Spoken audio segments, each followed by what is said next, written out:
தரிசனம் செய்து வந்திருக்கிறோம். செப்டம்பர் 17 ஆகஸ்ட் செப்டம்பர்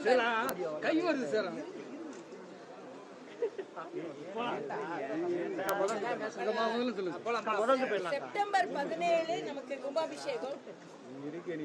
ஆனா உள்ள இன்னும் பணிகள் நிறைவடைய வேண்டி இருக்குது.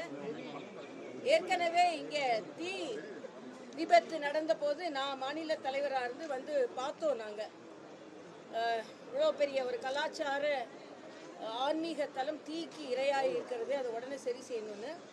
இன்னைக்கு அந்த மண்டபம் கூட இன்னும் முழுமையாக சரி செய்யப்படவில்லை என்பதான் நாங்க இப்ப பார்த்தது. அதனால அரசாங்கம் அதிக கவனம் செலுத்தி, என்ன கேட்டா இங்கேயே அமர்ந்து அதிகாரிகள் முழுவதுமாக அறநிலையத்துறை அமைச்சர் முழு கவனத்தை இங்க செலுத்தி இதை எல்லாவற்றையும் சரி செய்ய வேண்டும்.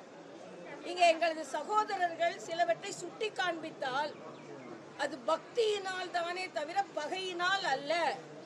ஆனா அது பக்தியில சுட்டி காண்பிக்கிறாங்கன்னு தெரியாம பகை உணர்ச்சியோடு எடுத்துக்கொண்டு அவர்களை குறை கூறுகிறார்கள். அவர்களும் பக்தர்கள் தான், அவர்களும் மக்களோடு மக்களாக இருப்பவர்கள் தான். அதனால மீனாட்சி அம்மன் கோயில்ல அவசரமா செய்யாம இன்னும் பல விற்பனர்களை பணியமர்த்தி மிக நேர்த்தியாக பழமை மாறாமல் இதை புதுப்பிக்க வேண்டும். எந்த சின்ன ஒரு வேலை கூட விடுபட்டு விடக்கூடாது என்பதை நீங்கள் அரசாங்கம் கவனமாக இருக்க வேண்டும். நீங்க ஆட்சிக்கு வந்திருக்கிறீங்க, மீனாட்சி அதுக்கு துணை புரிந்திருக்கிறாள். அந்த மீனாட்சிக்கு பழமை மாறாமல் இதை புதுப்பிக்க நீங்கள் துணை புரிய வேண்டும் என்பது எனது ஒரு பக்தியாகிய எனது தாழ்மையான கருத்து. அதே மாதிரி மதுரை ஆன்மீக நகரம் என்பதில் எந்த மாற்று கருத்தும் இல்லை. கும்பிடும் நகரமாக இருக்கின்ற இந்த மதுரையை குப்பை நகரமாக மாற்றி வைத்திருக்கிறார்கள். இந்த பாராளுமன்ற உறுப்பினர் வெங்கடேசன் அவர்கள் எங்கெங்கெல்லாம் எது நடந்தாலும் பார்ப்பாரு, மதுரையில் எது நடந்தாலும் பார்க்க மாட்டார். அவ்வளவுதான். அவருக்கு மணிப்பூர், குஜராத், உத்தரப்பிரதேசம் இத மாதிரி இடங்கள்ல, டெல்லியில, ஆனால் தனக்கு ஓட்டு போட்ட இந்த குடியிருக்கிற இந்த இடத்துல இன்னைக்கு சொல்றாங்க வைகையில 70 அடி குப்பை மணல் இருக்குது, 30 அடி தான் மழை வந்தாலே தண்ணி கொள்ளுது என்று. ஆக அதனாலதான் வந்த ஆளுநர் இப்படி இருக்கே, நீங்க எல்லாம் தூர்வாரலன்னா நாங்களாம் தூர்வாருன்னு சொன்ன உடனே தூர்வாரத்தை விட்டுட்டாங்க, அவரை வாருன்னு வாரினாங்க. அதனால உண்மையான மாதிரி குப்பை அள்ளுறதுல உள்ள அது நிறுவனம் பேர் என்ன, மைலாண்டா, அவர்லேண்டு. அந்த அவர்லேண்டு எவர்லேண்டா இருக்குன்னு எனக்கு தெரியல. அவர்லேண்டு எவர்லேண்டுக்கு போய் பணம் வருதுன்னு அவர் தெரியல. ஏன்னா இவங்களை குறை சொல்லிக்கிறார்கள், இவர்களெல்லாம் அமர்த்தியவர்கள் தான் அவங்க. அதனால அந்த குப்பையை அள்ளுறதுல கூட பெரிய பிரச்சனை இருக்கு. குப்பைக்கு கீழே மணலை போட்டு அதிக டன்னை காமிக்கிற ஊழல்லாம் நடந்து கொண்டு இருக்கிறது. ஆக குப்பையில் கூட ஊழல் செய்ய முடியும் என்றால் அதற்கு கம்யூனிஸ்டுகள், திமுக, இப்போ உள்ள ஆட்சி அதை தடுக்கணும். அதனால இன்றைய காலகட்டத்தில் மதுரை சுத்தமாக வேண்டும். இன்னும் சொல்ல போனால் இங்கே எல்லாம் ஒயர்லாம் அப்படியே கிடக்கு. பொதுமக்களுக்கு இன்னும் பாதுகாப்பான சூழ்நிலை இருக்க வேண்டும் என்பது எனது கருத்து. அதே மாதிரி மதுரையில் 100 வார்டு ஆகும் பொழுது ஏற்கனவே வார்டில் இருந்தவங்க 6100 ரூபாய் அவர்கள் இணைப்புகளுக்காக அவர்கள் கட்டி இருக்கிறார்கள். அது போதாது, புதுசா கட்டணும் அப்படின்னு அரசாங்கம் சொல்வதாக நான் கேள்விப்பட்டேன். பொதுமக்களுக்கு இடையூறு வராமல் அவர்கள் இதற்கு முன்னால் கட்டிய பணத்தை அதோடு சேர்த்து அவர்களுக்கு உதவி செய்ய வேண்டும் என்ற கோரிக்கை நான் வைக்கிறேன். அதே மாதிரி வைகை இன்னைக்கு வான் பொய்த்தும் தான் பொய்யா வைகை எப்படி இருக்குதுன்னு நம்ம பார்த்து கொண்டு இருக்கிறோம். நேற்றைய தினம் நடந்த தென்பகுதி முதலமைச்சர்களின் மாநாடு மிக மிக ஆரோக்கியமான ஒன்று. ஏதோ மத்திய அரசு தென்பகுதியை கண்டுக்காது, பாராபட்சமாக நடந்துக்கும், மத்திய அரசுக்கு தென் மாநிலங்களை பற்றி கவலையே இல்லை அப்படின்னு இல்லாமல் மரியாதைக்குரிய அமித்ஷா அவர்கள் கோதாவரி, காவிரி, இந்த இணைப்பு நான் தெலுங்கானா ஆளுநராக இருக்கும்போது கூட அப்போ இருந்த அதிமுக அமைச்சர்கள் அதை பேச்சுவார்த்தை நடத்துவதற்கு எனது முயற்சியின் மூலமாக வந்திருந்தார்கள். அதனால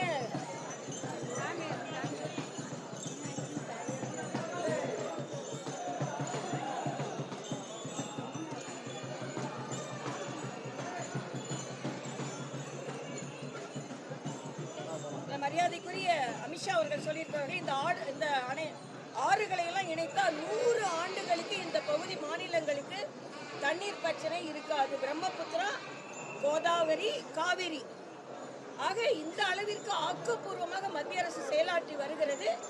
இன்னொன்றையும் இங்க குற்றம் சாட்டுகிறார்கள் மரியாதைக்குரிய முதலமைச்சர் அவர்கள். சதவீதத்தில் தொகுதி மறுவரை குறைக்கப்படக்கூடாது அப்படின்னு சொன்னா உடனே பல்டி அடிச்சிட்டாரு அப்படின்னு ஒரு கருத்தை சொல்றாங்க. சதவீதத்துல குறையிலன்னா உங்களுக்கு என்னங்க பிரச்சனை? அதனால தொகுதி மறுவரை வேண்டும்.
சாமிகளின் புறப்பாடை பார்த்ததும் மகிழ்ச்சி. அது மாதிரி இந்த ஆறுகளை இணைத்தா கோதாவரி, பிரம்மபுத்திரா, காவிரி இணைத்தா 100 ஆண்டுகளுக்கு நமக்கு தண்ணி பிரச்சனை இருக்காது அப்படின்னு மரியாதைக்குரிய உள்துறை அமைச்சர் சொல்லியிருக்கிறாங்க. அதனால தொகுதி மறுவரையில் எல்லாரும் அரசியல் செய்யாம உண்மையாக தொகுதி மறுவரை வந்தாதான் பெண்களுக்கான இடஒதுக்கீடு வரும். தமிழ்நாட்டில் உள்ள இடம் 39 இருந்து 59 தான் மாறும். 200 பெண்களுக்கு பாராளுமன்ற உறுப்பினர்களாக வருவதற்கு வாய்ப்பு இருக்கும். மீனாட்சி அம்மன் கோயில்ல கும்பிட்டு விட்டு சொல்றேன், பெண்களுக்கான வாய்ப்பு கிடைக்க வேண்டும். மறுபடியும் இந்த 543 கொடுக்குறேன்னா கொடுக்க மாட்டாங்க நிச்சயமா. அதனால மரியாதைக்குரிய பாரத பிரதமர், உள்துறை அமைச்சர்கள் சொல்வதை போல தொகுதி மறுவரை வேண்டும், பெண்களுக்கான அங்கீகாரம் வேண்டும்.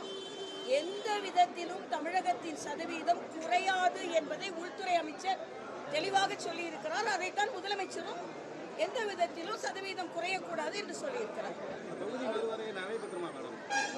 நிச்சயமா நிறைவேற்றப்படணும். அதற்கு எல்லாரும் உதவி செய்யணும். ஏன்னா நோ தொகுதி டீலிமிட்டேஷன் சொல்றதோட ஃபேர் டீலிமிட்டேஷன் சொல்றது ஃபேரான கோரிக்கை தான். அதைத்தான் மத்திய அரசு செவிசாய்த்து எல்லா இடத்துக்கும் 50%. இப்போ நம்மளுக்கு 39, 59 ஆனால் நல்லது தானே. கூட நமக்கு இன்னைக்கு 5 பாராளுமன்ற உறுப்பினர்கள் தான் தமிழ்நாட்டுக்கு இருக்கிறாங்க. அதிகமான பேர் வருவாங்க. இன்னைக்கு 234ல் 34 பெண்கள் உறுப்பினர்கள் தான் இருக்கிறாங்க. 170 பேருக்கு மேலே வருவாங்க.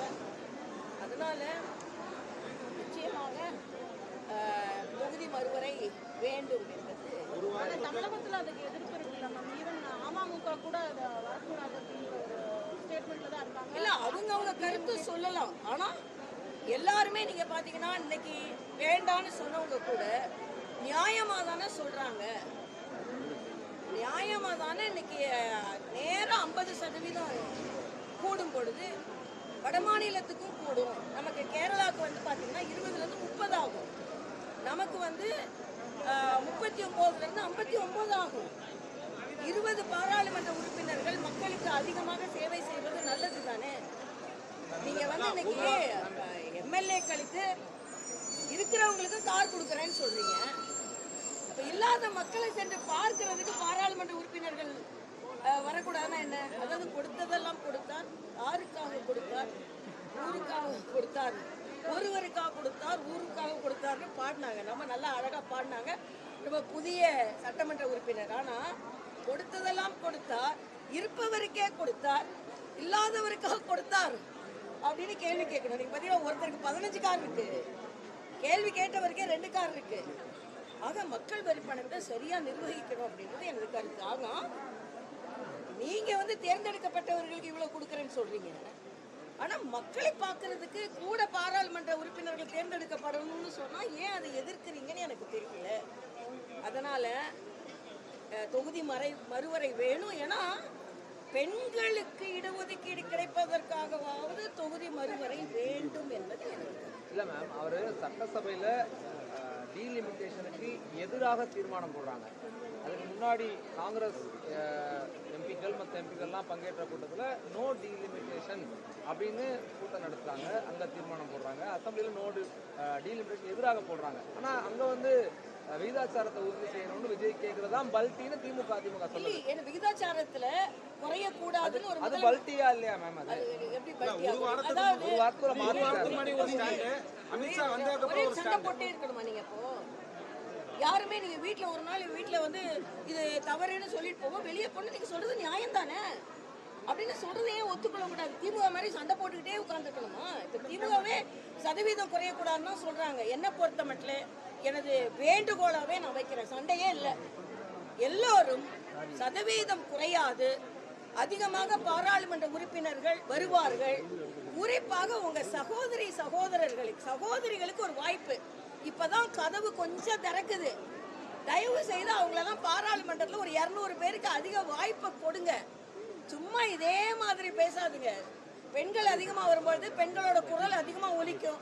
என்னோட நாங்க கொஞ்ச நேரம் தான் பேச வாய்ப்பு கிடைக்குதுன்னா கொடுக்குற நேரத்தை பேசுனீங்களா நான் கேட்கிறேன். வெளிநடப்பு தானே செஞ்சுட்டு இருந்தீங்க.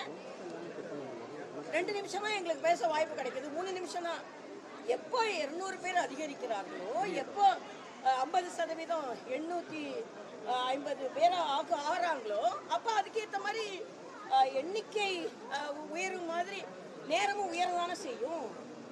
அது நம்ம பாராளுமன்ற உறுப்பினர்கள் கையில் இருக்கு. அதுவும் பெண்கள் அதிகமாக போகும் பொழுது அவர்கள் குரல் வலுவாக ஒலிக்கும். பெண்களுக்காகவாவது, பெண்களுக்கு இடஒதுக்கீடு கொடுக்க வேண்டும் என்பதற்காகவாவது எந்த விதத்திலும் சதவீதம் குறையாது என்ற மத்திய அரசின் உறுதிப்பாட்டை ஏற்று, இன்னும் சொல்ல போனால் அதிகமாக பாராளுமன்ற உறுப்பினர்கள் வருவார்கள் என்ற உறுதிப்பாட்டை ஏற்று தயவு செய்து எல்லோரும் தொகுதி மறுவரைக்கு, ஏன்னா சட்டப்படி நடந்து ஆகணும். இது மத்திய அரசு இதை ஒப்புக்கொண்டார்கள். முதலில் சொன்ன மாதிரி இவங்கெல்லாம் ஒப்புக்கொள்ளலைன்னா வெறும் நம்மளோட மக்கள் தொகை வைத்துன்னா நமக்கு 31 குறைஞ்சிரும். அதனால நமக்கு இப்போ ஏற்றப்படுகிறது, சதவீதம் குறையல. அதனால எல்லாரும் எப்படி முன்னேறுவீங்களா? படியேறி முன்னேறீங்களா? வட்டி அடிச்சு முன்னேறீங்களா? எப்படி முன்னேறினாலும் பெண்களை முன்னேற விடுங்கன்றது எனக்கு கருத்து. மேம், இப்போ தென்மாநில முதல்வர்கள் கூட்டத்தில் கர்நாடக முதலமைச்சர் மேகதாதுல அணை கட்டுறது தமிழ்நாட்டுக்கு நல்லதுன்னு பேசுறாரு. பெங்களூரு தவிர மீதி தண்ணியை கொடுத்துருவோம்னு பேசுறாரு. இதை நம்ம சிஎம் அப்போஸ் பண்ணவே இல்லையே.